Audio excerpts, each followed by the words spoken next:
महाराज आप दुखी मत होइए। यदि ईश्वर ने चाहा तो हमें संतान की प्राप्ति अवश्य होगी। लेकिन कैसे मंत्री जी, मुझे तो लगता है इस जीवन में मुझे पुत्र का सुख नहीं मिलेगा। महाराज आप हिम्मत मत हारिए, मैं भी तो आपकी तरह ही हूँ। मेरी भी तो कोई औलाद नहीं है। मैं तो रोज ईश्वर से पुत्र की कामना करता हूँ। यदि ईश्वर ने चाहा तो हमें औलाद का सुख अवश्य मिलेगा महाराज। राजा भीमसेन के कोई औलाद नहीं थी और न ही राजा के मंत्री की कोई औलाद थी। वह दोनों कभी कभी इस बात को लेकर काफी चिंतित हो जाते थे।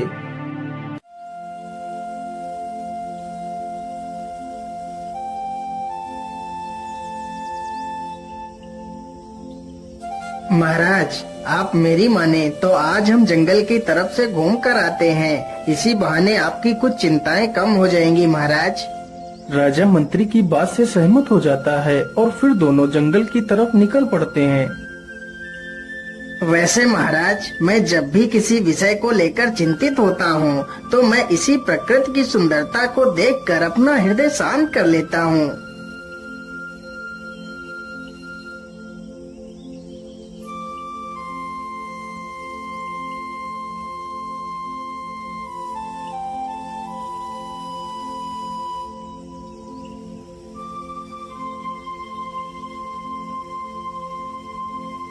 अरे यह कौन है? यह तो कोई तपस्वी लगता है। चलो इसके पास चलते हैं।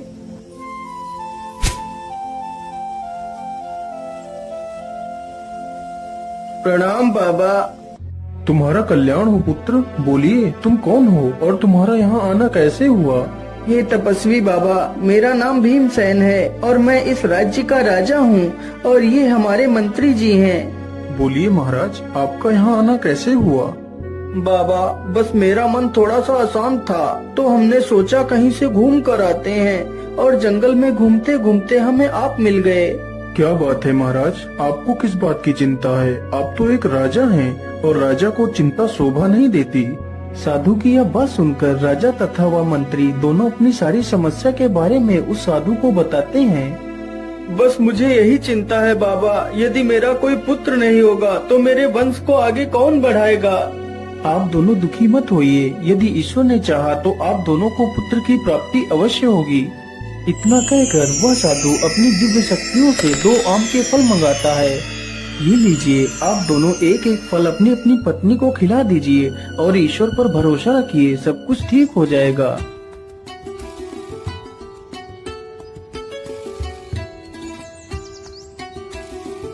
फिर वे दोनों साधु का धन्यवाद करते हैं और वहाँ से चले जाते हैं।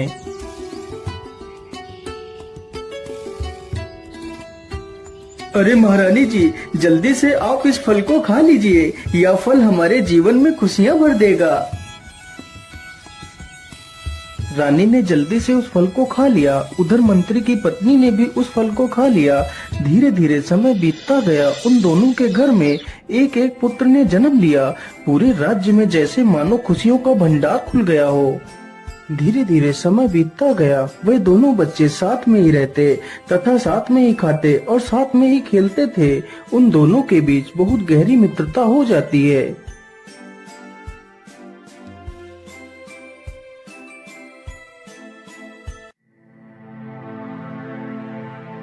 मित्र, आज मेरा मन शिकार पर जाने को हो रहा है। यदि तुम चाहो तो आज हम शिकार पर चलते हैं। राजकुमार के बोलने पर वजीर का लड़का शिकार के लिए तैयार हो जाता है। दोनों जल्दी से अपने अपने घोड़े पर सवार होते हैं और निकल पड़ते हैं।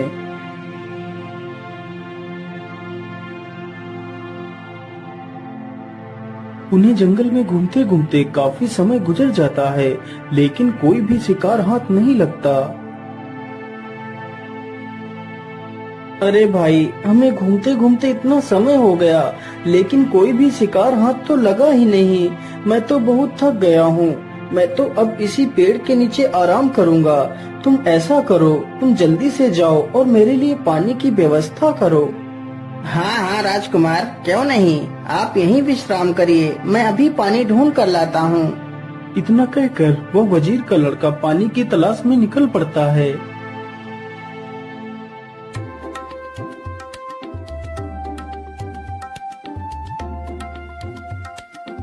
वो लड़का चलते चलते एक नदी के किनारे पहुंचता है तो देखता है कि एक बहुत ही सुंदर लड़की है जो एक शेर के पास बैठी है।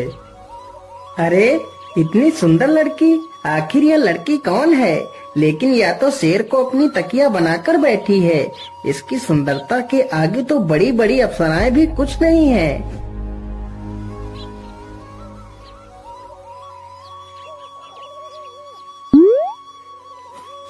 वजीर का लड़का जल्दी से मटके में पानी भर लेता है और कुछ पानी वह पी लेता है और कुछ पानी मटके में लेकर राजकुमार के पास पहुंचता है। ओहो भाई, तुमने आने में तो कितना समय लगा दिया।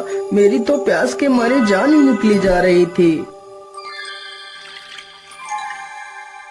राजकुमार जल्दी से पानी पी लेता है। वापस आने के बाद वजीर का लड़का मानो कहीं खो गया हो।